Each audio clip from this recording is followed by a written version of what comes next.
Welcome to மாங்கனி Multitech. நான் சாந்தி பேசுகிறேங்க. இப்போ நம்ம ஷிம்மியோட பாட்டம் பார்ட், அதாவது கீழ் பகுதியை தைக்க போகிறோம். வாங்க எப்படி ஸ்டிச் பண்ணுறதுன்னு பார்க்கலாம். இப்போ நம்ம பாட்டம் கட் பண்ணி வச்சுருக்கோம். கீழே பாருங்கள், 2 இன்ச்சு குறித்தோம் இல்லையா? அந்த 2 இன்ச்சை இப்படி துணியை 2ஆக மடித்து போட்டு இந்த இடத்துல இப்படி 2 இன்ச்சுக்கு மடித்து கொஞ்சோண்டு நம்ம இப்படி கட் பண்ணிக்கலாம் சின்னதாக. எதுக்குன்னா நமக்கு இது அடையாளத்தை கட் பண்ணிவிட்டு நம்ம இப்படி ஒத்தையாக விரிச்சிட்டு இந்த இடத்த நம்ம மடித்து தைக்கணும். கீழே இந்த 2 இன்ச்சு கட் பண்ணோம் இல்லையா? அந்த 2 இன்ச்சுக்கு ஃபஸ்ட்டு 1 இன்ச்சுக்கு இப்படி ஒரு மடிப்பு, அந்த வி கட் பண்ணோம்ல அது வரையும், அப்புறம் மறுபடியும் இன்னொரு மடிப்பு. அப்போ அந்த வி மடிச்சிக்கும். இந்த 2 இன்ச்சு துணியும் நம்ம மடிச்சுட்டு இந்த ஓரத்தில் தையல் போடணும். இந்த ஓரத்தில் நம்ம சிம்மி ஏலைன் ஃப்ராக்கு சின்னதாக மடித்து தைச்சோம் இல்லையா கீழே, அதே மாதிரி இதை பெருசாக மடித்து தைக்கிறோம். இப்போ இப்படி என்ன பண்ணணும், கொஞ்சம் தூரம் எடுத்துக்கிட்டு இதை இப்படி 1 இன்ச்சு இப்படி மடிச்சிக்கணும். பாருங்கள், இப்படி 1 இன்ச்சு இப்படி மடித்து மறுபடியும் இப்படி அதை அப்படியே மடித்தோம்னா இப்படி மடிச்சிக்கும். பாருங்கள், இங்கேருந்து இது வரையும் தைக்கலாம். இப்போ மறுபடியும் கொஞ்சம் தூரத்தில் அந்த 1 இன்ச்சு நம்ம இங்கேருந்து இப்படியே மடிச்சிட்டு வரக்கூடாது, அளவு சரியாக வராது. அதனால் மறுபடியும் இங்கே நம்ம விரல் இருக்கு இல்லையா, இந்த கோடு வரையும் கணக்கு எடுத்துக்கோங்க. இந்த கோடு வரையும் இந்த துணியை இப்படி வச்சு இப்படி பிடிச்சிட்டு மறுபடியும் இன்னொரு மடிப்பு மடித்தோம்னா அது 1 இன்ச்சுக்கு கரெக்டாக இருக்கும். நம்ம விரல் இந்த ஃபஸ்ட்டு கோடுக்கு 1 இன்ச்சு கரெக்டாக இருக்கும். இப்படி பிடிச்சி இப்படி மடிச்சிட்டு இன்னொரு மடிப்பு. அப்போ நம்ம கீழே மடிக்கும் போதே மேலே மடிச்சிட்டு வந்துடும். முடிக்கும்போது இப்போ இந்த முடிக்கிற இடத்துல மறுபடியும் இந்த ஒரு துணியை இந்த வி கிட்ட இப்படி வச்சுட்டு மறுபடியும் இப்படி மடிச்சுக்கணும். மடித்தோம்னா இந்த துணிக்கு கரெக்டாக வந்துடும். இதை இப்படி உள்ளே தள்ளிக்கணும். நீளமாக இருக்கிறதுனால அது வெளியே நீட்டிகிட்டு இருக்கு, உள்ளே தள்ளிக்கணும்.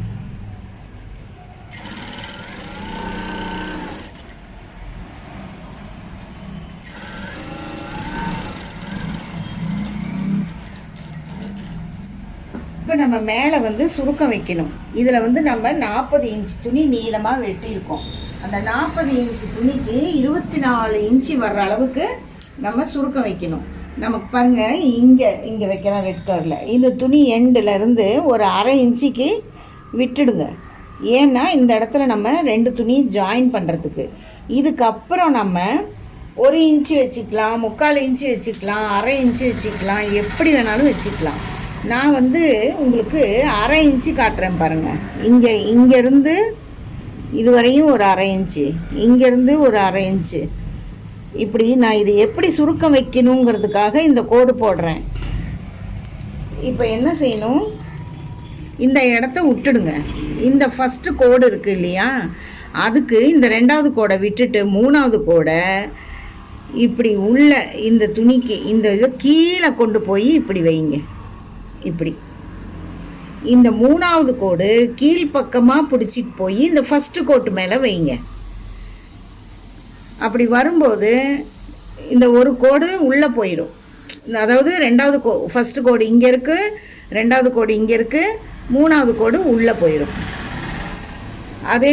அடுத்தது என்ன பண்ணணும், இங்கே 4வது டார்க் லைனில் போட்டிருக்கேன் உங்களுக்கு. இந்த ஃபஸ்ட்டு கோடை விட்டுட்டு 2வது கோடை விட்டுட்டு 3வது புள்ளி கோடை இப்படி எடுத்து இப்படி ஃபஸ்ட்டு கோட்டுக்கிட்ட வைங்க. வச்சுட்டு ஒரு 1/4 இன்ச்சு தள்ளி இப்படி வச்சு இவ்வளோ மட்டும் தைங்க.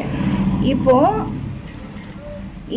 இங்கே ஒரு கோடு இருக்குது, அதாவது இங்கே தானே அந்த 2வது கோடு, 4வது கோடு இங்கே இருக்குது, 4வது கோடு இங்கே இருக்குது, 5வது கோடு இது 6வது கோடு. நம்ம என்ன செய்யணும், இந்த 5வது கோடை பிடிச்சி 6வது கோடை உள்ளே தள்ளணும்.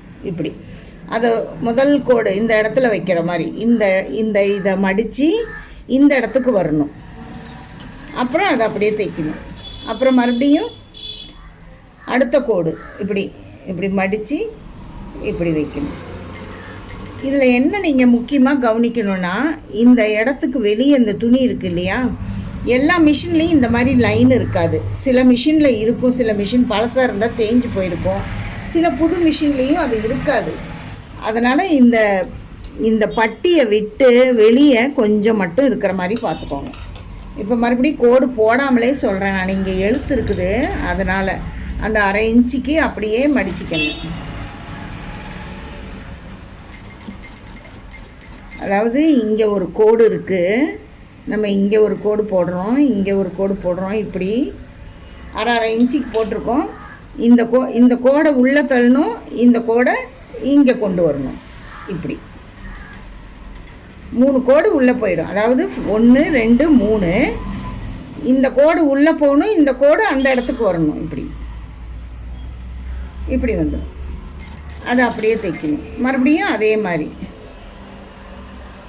இப்படி நீங்கள் வச்சிட்டே வந்தீங்கன்னா, அளவு வந்து எதுக்கு அந்த 1/2 இன்ச்சு சொல்கிறேன் அப்படின்னா, அந்த 1/2 இன்ச்சு வைக்கும்போது நமக்கு அந்த துணி வந்து கரெக்டான 24 இன்ச்சுக்கு வரும்.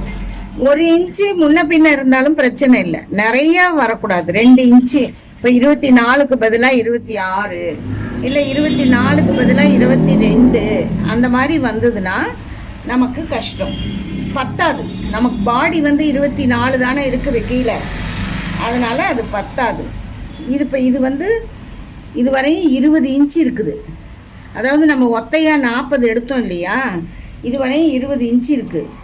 இப்போ நம்ம இதை வச்சுட்டு இதை எடுத்து பார்க்கலாம் எவ்வளோ தூரம் இங்கேருந்து எவ்வளோ வருதுன்னு பாருங்கள். இங்கே 9 இன்ச்சு தான் வந்திருக்கு.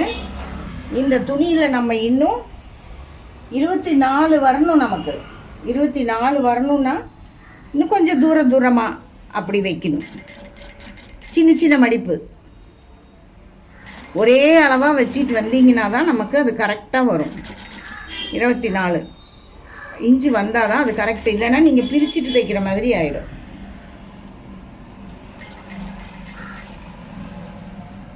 இப்படி இங்கே பாருங்கள், கோடு போட்டு நீங்கள் ஒரே அளவாக அப்படி மடித்து வச்சிட்டு வந்தீங்கன்னா சரியாக இருக்கும். இப்போ கடைசியாக இந்த 1/2 இன்ச்சுக்கு கோடு போட்டிருக்கேன் இல்லையா, அதோட நிறுத்திடணும். இந்த கோட்டுக்கு இந்த தையல் வந்து நமக்கு இப்படி நேராக ஒரே மாதிரி வரணும். இதுக்கு தையலுக்கு இந்த பக்கம் இருக்கிற கேப் வந்து ஒரே லெவலாக வரணும். வர அதிகமானாலோ கம்மியானாலோ நமக்கு பத்தாது. இப்போ இதை சுருக்கம் வச்சிட்டோமா, இதை வந்து நம்ம பாடியோட ஜாயின் பண்ண போகிறோம். இப்போ இதை சுருக்கம் வச்சுட்டு இப்படி 2ஆக மடித்து நம்ம அளந்து பார்க்கலாம். பாருங்கள் 12 இருக்குது. இது ரெட்டையாக இருக்குது இல்லையா, அப்போ 24 இருக்கும். இப்போ இதில் வந்து நம்ம இந்த பாடி துணியை வச்சு ஜாயின் பண்ணணும். இந்த பாடி துணியில் எவ்வளவு இருக்குன்னு பார்க்கணும் நமக்கு. இப்போ பார்த்தோம்னா 2ஆக மடித்து பார்க்கும்போது இதில் பாருங்கள் 14 இருக்குது. நமக்கு தேவை 12. இப்போ 2 இன்ச்சு, அதாவது 4 இன்ச்சு சேர்ந்துருக்கு இல்லையா. அப்போ நம்ம என்ன செய்யணும், இந்த முதுகு பக்கம் இருக்குது இல்லையா, இந்த ஹூக்கு பட்டி ஐப்பட்டி தைச்சோம்ல, அதில் உள்பக்கத்தில் இப்படி 2ஆக மடிச்சுக்கணும். சென்டராக இந்த தோள்பட்டை இருக்குது இல்லையா, இந்த தோள்பட்டையை இப்படி பிடிச்சி இப்படி மடிச்சுக்கணும். மடிச்சுட்டு கீழே வந்து இப்படி இவ்வளோ தூரத்துக்கு வச்சு இப்படி தையல் விடணும்.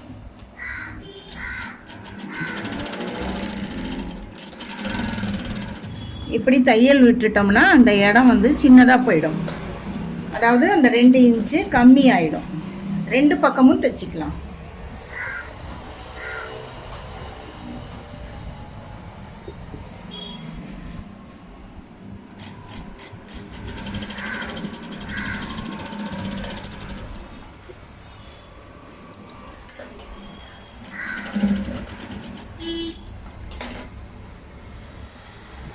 இப்போ இதை வந்து நம்ம 2ஆக மடிச்சுட்டு பார்க்கும்போது எவ்வளோ இருக்குன்னு பார்க்கணும். ஏன்னா நம்ம 2 பக்கமும் 2ஆக மடித்து 1 இன்ச்சு பிடிச்சிருக்கோமா, அப்போவும் பாருங்கள் கொஞ்சோண்டு அதிகமாக இருக்குது. நமக்கு 12 இங்கே தான் வருது, 3/4 இன்ச்சு அதிகமாக இருக்குது. இப்போ நம்ம அதே மாதிரி பின்னாடி பிடிச்சிருக்கோம் இல்லையா, இது மாதிரி இங்கே அதே மாதிரி முன்பக்கம் கம்மியாக பிடிச்சிக்கணும். உள் சைடை எடுத்து, உள்பகுதியை எடுத்து தோள்பட்டையை பிடிச்சி இப்படி முன்னாடி பிடிச்சிட்டு 3/4 இன்ச்சு 2 தடவையாக ரெண்டாக பிடிச்சிக்கணும். கொஞ்சம் கொஞ்சமாக நம்ம முதல்ல பெருசாக பிடிச்சோம் இல்லையா 1 இன்ச்சுக்கு பக்கம், அது மாதிரி இல்லாமல் இப்படி சின்னதாக பிடிச்சிக்கணும். இது மாதிரி தான் தைக்கணும். நம்ம துணி சேர்த்து விட்டுட்டு இது மாதிரி தான் நம்ம பிடிச்சி தைக்கணும். அப்போ தான் அந்த ஷிம்மி வந்து உங்களுக்கு போடும்போது அழகாக இருக்கும். இல்லைன்னா முழுக்கட்டின்னு முழுன்னு நல்லா இருக்காது.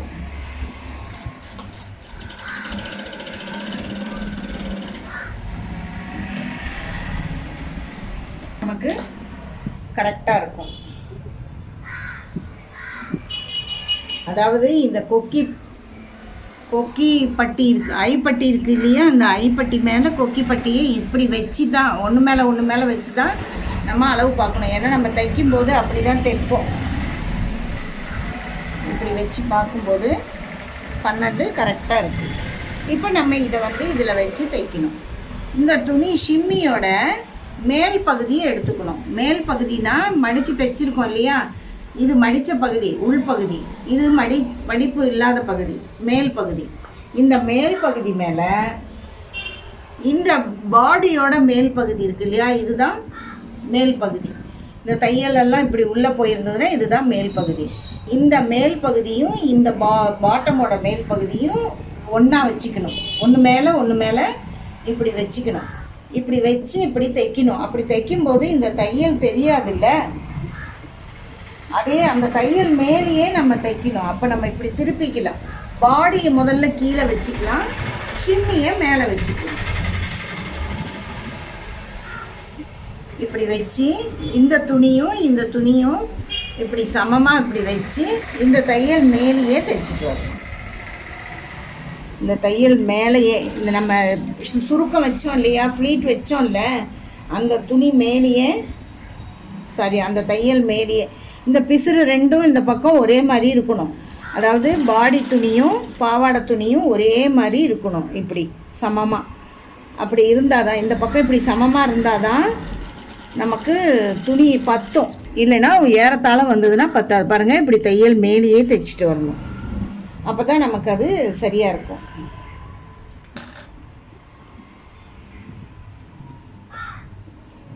சுருக்கம் பண்ணல துணி சிக்கிக்காமல் தைக்கணும். பொறுமையாக கரெக்டாக எல்லாம் இப்படி நீவி விட்டு எடுத்து இப்படி கொஞ்சம் கொஞ்சமாக வச்சு தான் தைக்கணும். நீங்கள் நிறைய வச்சு பாருங்கள், இங்கே பாருங்கள், முன்ன வருதா, இப்படி நேராக வச்சு இதை வச்சு இப்படி இழுத்து இந்த சுருக்கம்லாம் இப்படி நீவி விட்டுட்டு அப்புறம் இதை பிடிச்சிக்கிட்டு தான் தைக்கணும். இப்படி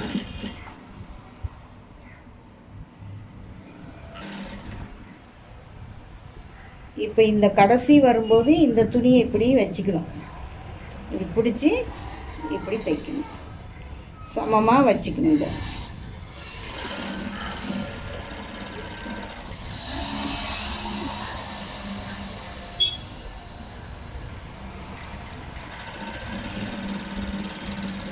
இப்போ இந்த கொக்கி பட்டி பாருங்கள் இப்படி வெளியே வரும்.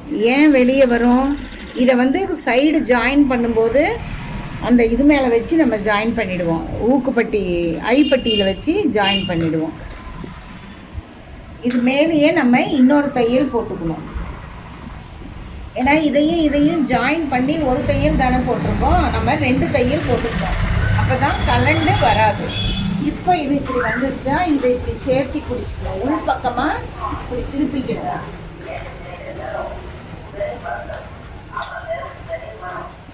இப்படி திருப்பிட்டு கீழேருந்து நம்ம மடிச்சிருக்கோம் இல்லையா, கீழே இதிலேருந்து நம்ம இது ரெண்டையும் இந்த இடத்துல இப்படி சமமாக பிடிச்சி இந்த இடத்துல கொஞ்சம் எக்ஸ்ட்ரா பீஸ் இருந்தால் இப்படி கட் பண்ணிவிடுங்க, இல்லைன்னா சரியாக வராது. இப்படி வச்சு இந்த இடத்துல ஒரு 1/2 இன்ச்சு அளவுக்கு தைக்கணும். நம்ம பிடிச்சி தைக்கிறது எல்லாமே ஒரு 1/2 இன்ச்சு அளவுக்கு தைக்கணும். இங்கேயும் 2 தையல் போடணும். இப்போ நம்ம இங்கே வந்து இந்த பட்டன் பீஸு கொக்கி பீஸ் வச்சுருக்கோம் இல்லையா, இது வரையும் தைக்கணும். இப்போ என்ன பண்ணணும், இதை வந்து இந்த மேலே இப்படி வச்சு தைக்கணும். அதனால் இதை முதல்ல இது வரையும் தைக்கலாம். தைச்சிட்டு நம்ம எடுத்துக்கலாம். இதுலேயும் 2 தையல் கண்டிப்பாக போடுங்க. இந்த தையல் வரையும் வந்தது லாக் பண்ணி இப்படி எடுத்துருங்க வெளியே. 2 தையல் போடுங்க. இப்போ என்ன பண்ணணும், இதை நம்ம திருப்பிக்கணும், மேல் பகுதிக்கு எடுத்துக்கணும். மேல் பகுதிக்கு எடுத்து தான் நம்ம இந்த பகுதியை தைக்கணும். இந்த பகுதியை இப்படி மடிச்சிட்டு இருக்கும். இதை வந்து இது மேலே இப்படி வச்சா அப்போ தான் நமக்கு கொக்கி போடும்போது இது மேலே இப்படி மூடி வரும். இல்லைன்னா அது வராது. இந்த துணி பாருங்கள், இங்கே நம்ம விட்டது இங்கே இருக்குது இல்லையா, இது இப்படி நம்ம பிடிச்சி ஜாயின் பண்ணதுனால மடிச்சிட்ருக்கோம். இதை அப்படியே இந்த கொக்கிப்பட்டி மேலே இப்படி வச்சு பிடிச்சிக்கிட்டு இதை இப்படி எடுத்து இந்த இடத்துல ஒரு ஊசி குத்திடுங்க, ஒரு குண்டூசி குத்திடுங்க. குத்திட்டு இந்த இடத்த இப்படி பிடிச்சிட்டு இந்த துணி எல்லாத்தையும் எடுத்துடணும். இதெல்லாம் எடுத்துட்டு இதை மட்டும் வச்சு தைக்கணும். துணி உள்ளே சிக்கிக்காமல் இருக்கணும். இப்படி நம்ம இதை தூக்கி விட்டு இது உள்ளே தள்ளி இது இப்படி எல்லாம் சமமாக வச்சுக்கணும். இந்த துணியெல்லாம் சிக்கிக்காமல் இப்படி வச்சு இங்கே ஒரு தையல், ஒன்றும் இல்லை இப்படி 2 தையல் போட்டுட்டிங்கன்னா அப்படியே நின்றுக்கும். அப்புறம் நம்ம அதை எடுத்து கட் பண்ணணும். இந்த இடத்துல நம்ம இப்படி தான் தைக்கணும். அப்போ தான் அந்த இடம் பார்க்குறதுக்கு நீட்டாக இருக்கும். நம்ம நைட்டியில் சுடிதாரில் எல்லாம் இருக்கும் பாருங்கள், அந்த மாதிரி இருக்கும். இல்லைன்னா அப்படி இருக்காது. இங்கே பாருங்கள் இந்த மாதிரி இது வந்து இப்படி வரும் கொக்கி. அப்போ தான் இங்கே ஒரு கொக்கி, இங்கே ஒரு கொக்கி, 2 போதும். இதுக்கு இப்படி வச்சு இப்படி போட்டு விட்டுட்டோம்னா நிற்கும். இப்போ நம்ம ஷிம்மி தைச்சி முடிச்சாச்சு. இங்கே பாருங்கள், இதுதான் ஷிம்மி. இது வந்து நீங்கள் எத்தனை வயசு குழந்தைக்கு போடலாம். பாதம் வரையும் வேணும்னா 2 வயசு குழந்தைக்கு போடலாம். 4 வயசு குழந்தைக்கு கூட இந்த சைஸு தொடை வரையும், முழங்காலுக்கு மேலே வரையும் போதும். இடுப்பு சுற்றளவு அதிகமாக இருக்கும். ஒல்லியாக இருக்கிற குழந்தைன்னா இதே போதும். இது உங்களுக்கு புரிஞ்சிருக்கும்னு நினைக்கிறேன். நம்ம நெக்ஸ்ட் வீடியோவில் ஒரு இன்ட்ரெஸ்டிங்கான ஒரு ஸ்டிச்சிங், கட்டிங் அண்ட் ஸ்டிச்சிங் தான் பார்க்க போகிறோம். எல்லா பெண்களுக்குமே இது அத்தியாவசியமான தேவையான ஒரு ட்ரெஸ். இது வந்து எல்லாருக்குமே பிடிக்கும், எல்லாரும் எதிர்பார்ப்பீங்க. கண்டிப்பாக இதை எல்லாருமே விரும்பி இந்த ஷிம்மிக்கு அடுத்தது நான் அதை தான் போடலான்னு இருக்கேன். ஒரே மாதிரி பேபிஸ்க்கே தைச்சிட்டு இருந்தோம்னா கற்றுக்கிறவங்களுக்கு போர் அடிக்கும் இல்லையா, அதனால நடுவில் ஒரு இன்ட்ரெஸ்டிங்கான ஒரு ட்ரெஸ் தைக்கலாம். அடுத்து அது கட்டிங் அண்ட் ஸ்டிச்சிங் பார்க்கலாம். அதுவரை நீங்கள் வெயிட் பண்ணுங்கள், இதை ப்ராக்டிஸ் பண்ணுங்கள். இதை நல்லா ஒரு 2 ஷிம்மியாவது தைச்சி ப்ராக்டிஸ் பண்ணுங்கள். சுருக்கம் வைக்கிறது நல்லா பழகிக்கோங்க. இது வந்து நிறைய யூஸ்ஃபுல்லாக இருக்கும். நிறைய ட்ரெஸ் தைக்கிறதுக்கு இந்த சுருக்கம் வைக்கிற மெத்தட் தேவைப்படும். பட்டியாலா பேண்ட்டு, அனார்கலி சுடிதாரில் அந்த மாதிரி எல்லாம் நமக்கு இது தேவைப்படும். அம்பர்லா கட்டிங்லாம் கொஞ்சம் இடுப்பு சைஸில் சுருக்கம் வேணும்னு கேட்குறவங்க, லாங் ஃப்ராக் தைக்கிறவங்களுக்கு, அதனால இந்த சுருக்கம் வைக்கிறதுக்கு ப்ராக்டிஸ் உங்களுக்கு வேணும், கற்றுக்கோங்க. சப்ஸ்கிரைப் பண்ணாதவங்க சப்ஸ்கிரைப் பண்ணுங்கள். பெல் பட்டனை கிளிக் பண்ணி ஆல் ப்ரெஸ் பண்ணிக்கோங்க. உங்களுக்கு அப்போ தான் நான் போடுற வீடியோஸ் நோட்டிஃபிகேஷனில் வந்துகிட்டே இருக்கும். ஃப்ரெண்ட்ஸ் அண்ட் ஃபேமிலிக்கு ஷேர் பண்ணுங்கள். அடுத்து அந்த வீடியோவில் சந்திப்போம். நன்றி, வணக்கம்.